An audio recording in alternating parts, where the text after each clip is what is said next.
Bonjour toutes et tous. Nous voici réunis pour notre petit temps de partage dans la divine volonté et pour le carême. Voilà, donc ici, ce sont les deux textes donc, que je vous propose chaque fois la méditation. Donc nous sommes au tome 12 au 14 août 1917 et le deuxième, c'est le tome 16 le 10 février 1924. Donc ce sont toujours les textes que nous méditons chaque jour pendant ce temps de carême. Alors aujourd'hui, nous allons prendre le livre d'Isaïe 58, 10. Ainsi parle le Seigneur. Si tu fais disparaître de chez toi le joug, le geste accusateur, la parole malfaisante, si tu donnes à celui qui a faim ce que toi tu désires, et si tu combles les désirs du malheureux, ta lumière se lèvera dans les ténèbres et ton obscurité sera lumière de midi. Donc voilà, je trouve que ce passage ici du texte résume bien ce que nous avons vu tout au long des jours précédents dans le carême. Donc, on a commencé le carême donc, par le mercredi des cendres, et puis on a commencé à voir que pour pouvoir entrer dans un temps de carême, pour pouvoir vraiment faire un carême selon la volonté de Dieu, c'est de commencer par une confession. Donc, quand nous avons été déposer notre joug, on a été voir que le Seigneur nous a montré ce qui n'allait pas, qui n'était pas conforme à sa volonté, et que nous avons vraiment décidé de changer notre cœur surtout. C'est ça le plus important qu'il faut se dire, c'est vraiment avoir ce désir que Dieu vit en nous et que nous puissions vivre en lui. Et ici, c'est ce qu'il dit, le Seigneur dit, si nous avons fait tout cela, si nous avons renoncé à tout cela, eh bien, la lumière se lèvera au milieu de notre obscurité. Donc, c'est-à-dire que quand nous avons tout déposé au Seigneur, Dieu en nous commence à allumer cette lumière. Pourquoi? Parce que dans le prologue de Saint Jean, le Seigneur nous dit, et la lumière, lui, dans les ténèbres. Et les ténèbres ne l'ont point comprise. Les ténèbres, c'est ce que nous avons en nous aussi. Et cette lumière qui doit rayonner en nous, elle est étouffée. Elle est étouffée pourquoi? Elle est étouffée par notre volonté humaine. Parce qu'au départ, comme nous avons été créés par Dieu, nous avons été créés parfaitement, puisque Dieu fait toutes choses parfaites. C'est en venant dans le monde que nous tombons dans le... Comment est-ce qu'on pourrait expliquer ça? C'est pas que nous tombons dans le péché, nous héritons de la faute d'Adam. Et là, ça, nous l'avons en partie du moment où nous avons notre humanité. Et quand nous avons notre humanité, bien sûr, après le Seigneur, donc on a cette conséquence du péché d'Adam en nous. Et ça, bien sûr, après le Seigneur nous dit qu'il nous libère de cela. Comment? Par notre baptême. Une fois que nous sommes baptisés, voilà. Et après, nous avons tout ce cheminement que nous devons faire pour toujours pouvoir s'améliorer. Donc, c'est vraiment faire et suivre les enseignements que Jésus a donnés, suivre les commandements de Dieu, aller au sacrement, aller à la Sainte Messe. Et voilà. Donc, c'est tout cet ensemble-là qui va nous permettre de redevenir de véritables enfants de Dieu, des enfants de lumière. Donc, c'est en renonçant à notre volonté, à tout ce que nous faisons, parce que tout ce que nous faisons n'est pas bon. Sans Dieu, c'est fait sans amour. Donc, si c'est sans amour, ça n'a aucun intérêt. Donc voilà, ici, ainsi parle le Seigneur, si tu fais disparaître de chez toi le joug, le geste accusateur, la parole malfaisante, si tu donnes à celui qui a faim ce que toi tu désires, et si tu combles les désirs du malheureux, ta lumière se lèvera dans les ténèbres et ton obscurité sera lumière de midi. Après, le deuxième petit passage que je vous propose aujourd'hui aussi, pour avoir un temps de réflexion, c'est Jean 15, 16, 20. Ce n'est pas vous qui m'avez choisi, mais moi. Encore une fois, même dans la divine volonté, ce n'est pas nous qui choisissons de vivre dans la divine volonté, c'est le Seigneur en fait. Le Seigneur met ce désir en nous. Pourquoi est-ce que j'ai choisi cette image pour illustrer cela? Parce que, comme il est dit là au début, ce n'est pas vous qui m'avez choisi, mais moi. Je vous ai choisi, je vous ai établi afin que vous alliez et que vous portiez du fruit, et que votre fruit demeure, afin que ce que vous demanderez au Père en mon nom, il vous le donne. Pourquoi est-ce que j'ai pris cette photo? Parce que si vous faites attention, ce n'est pas là où Jésus a choisi les 12 apôtres, parce que le texte fait référence vraiment aussi à cela, quand Jésus dit que ce n'est pas les apôtres qui l'ont choisi, mais c'est lui qui a choisi ses apôtres. En fait, si vous regardez dans les mains de Jésus, il y a le monde. Et c'est ça que Jésus a dit, je vous ai choisi. Il a choisi toute l'humanité. Chaque créature, nous sommes tous choisis par Dieu. Et c'est le Seigneur qui vient nous mettre dans notre cœur le désir de vivre dans sa divine volonté. Après, encore une fois, c'est là que nous voyons où nous avons notre petit combat spirituel. Est-ce que nous acceptons de vivre dans la divine volonté ou est-ce que ça ne nous intéresse pas? Donc, voilà, tout simplement. Alors, on continue. Ce que je vous commande, c'est de vous aimer les uns les autres. Et humainement, c'est impossible parce que on aura toujours quelque chose à reprocher à n'importe quelle personne. On aura toujours quelque chose à dire qui ne va pas. Et Jésus dit, ce que je vous commande, c'est de vous aimer les uns les autres. Comment nous pouvons nous aimer les uns les autres? En vivant dans la divine volonté. Parce que Dieu seul aime l'humanité. Dieu a donné sa vie pour l'humanité entière. Dieu a donné sa vie pour moi, mais pas seulement pour moi, pour toute l'humanité, pour chacun d'entre vous. Et c'est ça qu'il faut aussi comprendre. Comment est-ce que nous savons aimer les uns les autres? Nous, en tant qu'êtres humains, nous n'avons pas d'amour. Nous avons des sentiments, et les sentiments s'effritent et tout part. Tandis que quand nous vivons dans la divine volonté, ce n'est plus notre amour, ce n'est pas nos sentiments, c'est l'amour de Dieu. Et l'amour de Dieu est parfait. Et c'est l'amour de Dieu qui aime en nous et à travers nous. Donc, quand nous vivons dans la divine volonté, que nous disons à quelqu'un, je t'aime, le je t'aime ne vient pas de nous, mais c'est le je t'aime de Jésus. C'est là encore une différence. Et c'est comme ça que nous savons nous aimer les uns les autres.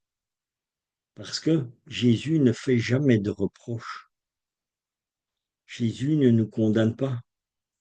C'est pour ça, quand nous allons dans le sacrement de la réconciliation, nous allons dire, nous avons fait ça, ici et ça. Mais en face de nous, c'est le Seigneur. Et le Seigneur, lui, ne nous reproche pas. Au contraire, il vient pour nous guérir, pour nous soulager, puisqu'il nous donne en plus l'absolution de nos péchés. Il nous donne l'absolution de nos péchés. Pourquoi? Parce qu'il nous aime et que l'amour est plus fort que la haine. C'est l'amour qui a détruit la mort. C'est l'amour qui a détruit le mal. Et c'est ça, ce que je vous commande, c'est de vous aimer les uns les autres. Donc, demandons à Dieu de venir vivre en nous afin que nous savons accomplir ce commandement. Et qu'est-ce qu'il fait aussi le Seigneur? Il commence à nous mettre en garde. Parce que quand nous avons déposé tout notre joug, que nous avons été nous confesser, que nous nous sommes préparés pour accompagner Jésus dans ce temps de carême pour aller au désert, qu'est-ce qui se passe? Voyons la suite. Il dit, si le monde vous hait, sachez qu'il m'a haï avant vous. Si vous étiez du monde, le monde aimerait ce qui est à lui. Mais parce que vous n'êtes pas du monde et que je vous ai choisi, du milieu du monde. À cause de cela, le monde vous est.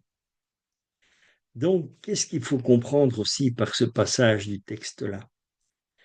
Le monde que le Seigneur veut nous faire comprendre et nous parle, c'est le monde entre la volonté humaine et la volonté divine.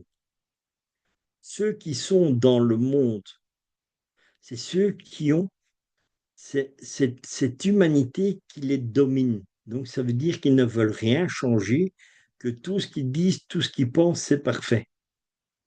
Et il dit, si le monde vous est, sachez qu'il m'a haï avant vous.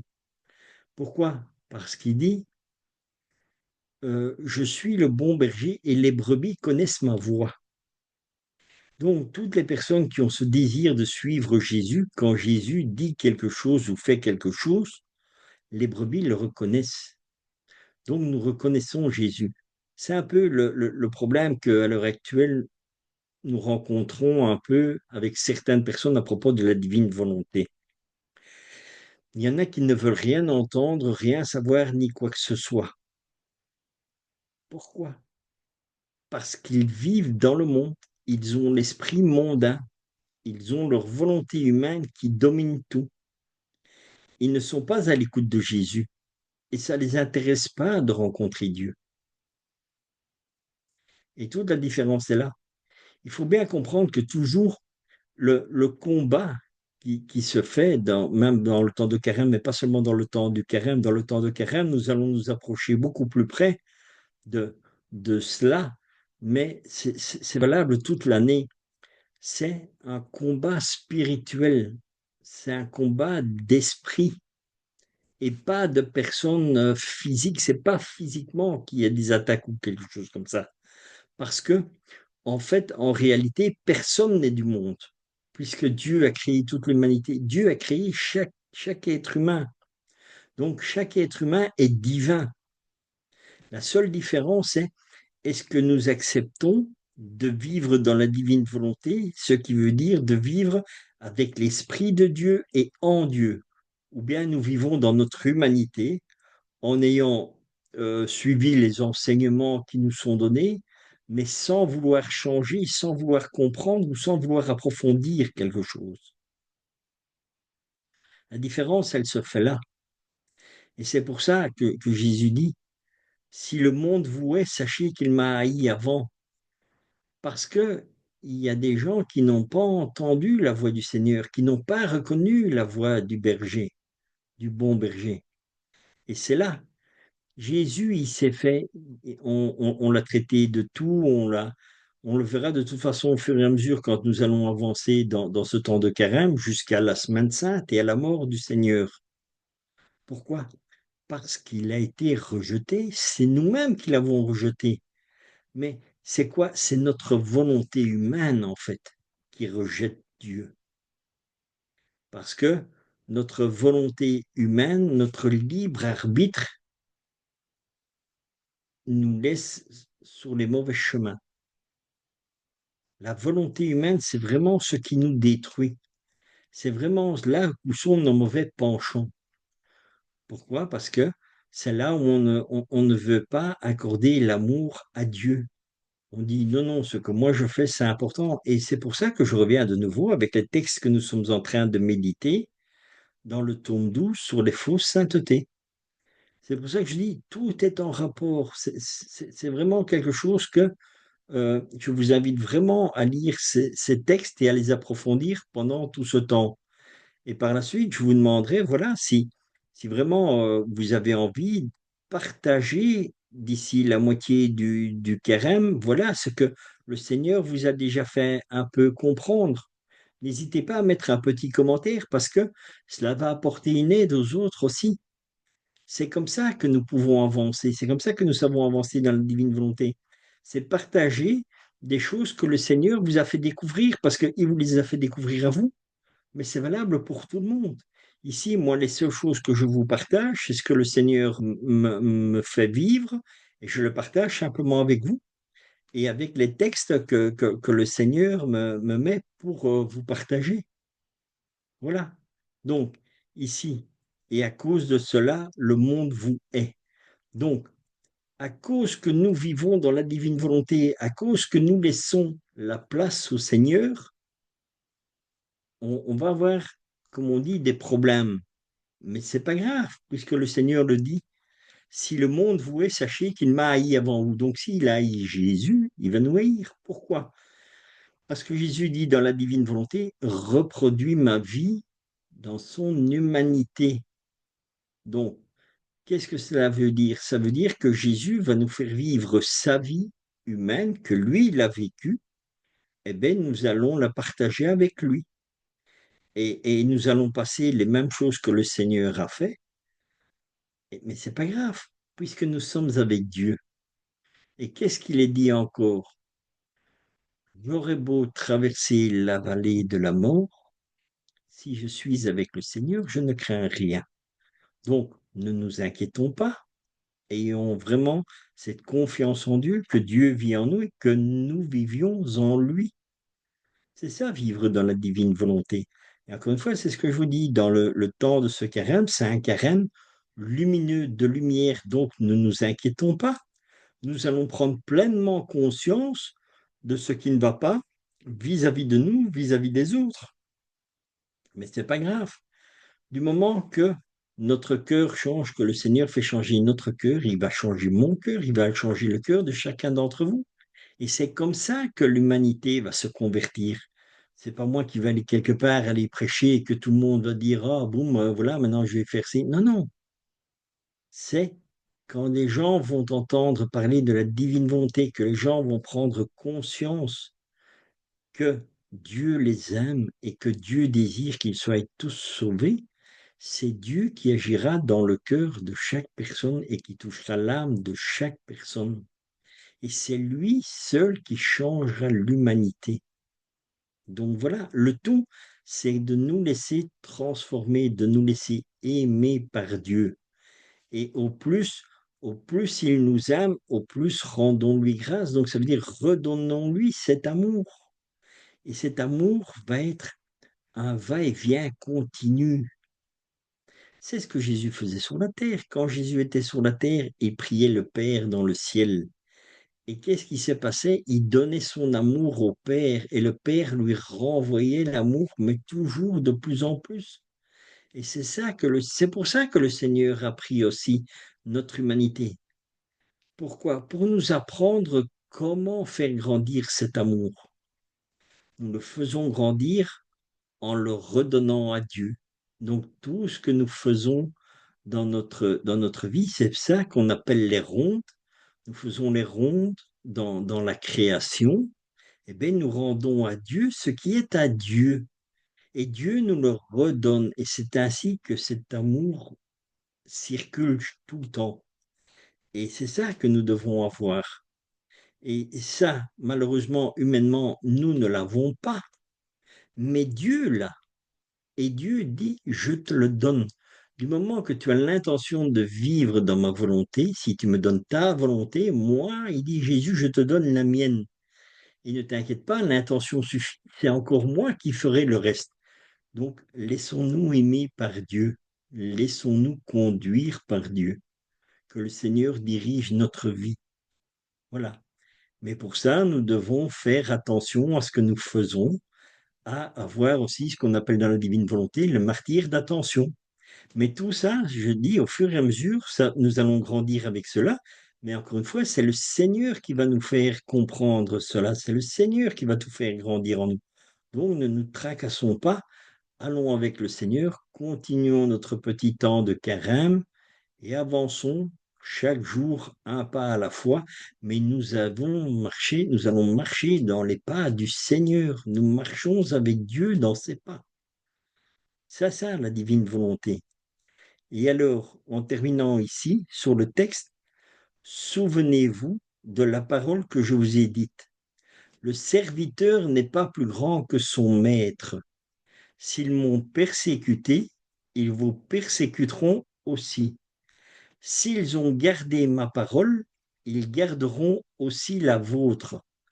Encore une fois, on en revient toujours avec le bon pasteur, le berger et ses brebis. Donc, on peut dire, donc, si on ne garde, si on, souvenez-vous de la parole que je vous ai dite, le serviteur n'est pas plus grand que son maître. S'ils m'ont persécuté, pardon, ils vous persécuteront aussi. S'ils ont gardé ma parole, ils garderont aussi la vôtre. Pourquoi ils garderont la nôtre? Parce que ce n'est pas notre parole, c'est toujours la parole de Dieu.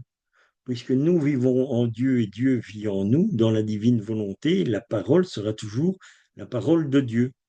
Donc, s'ils ont gardé ma parole, ils garderont aussi la vôtre, parce que la nôtre est celle de Dieu. Ce n'est pas notre parole à nous, elle sort par notre bouche, mais c'est la parole de Dieu. Et c'est Dieu qui prononce la parole en nous. Pourquoi? Parce que il est dit, en lui, nous avons la vie, le mouvement et l'être. Donc, même quand je parle, c'est ma voix, mais c'est le Seigneur qui parle à travers. Il n'y a que le Seigneur qui peut donner de l'amour dans ce qu'il dit. Moi, Richard, je ne sais pas vous dire une parole d'amour parce que je n'ai pas d'amour en moi. Mais le Seigneur vivant en moi, lui peut vous donner cet amour dans sa parole ou dans toute parole qui sort du Seigneur. Nous verrons ça au fur et à mesure que nous allons avancer dans ce petit temps de carême et de partage. Voilà ce que je désirais vous partager aujourd'hui et laissons-nous continuer avec le Seigneur dans ce qu'il désire faire dans notre cœur. Laissons-nous aimer par Dieu, tout simplement. Voilà. Et je vous souhaite une sainte journée dans la divine volonté, un bon temps de carême et à demain pour la suite de ce partage.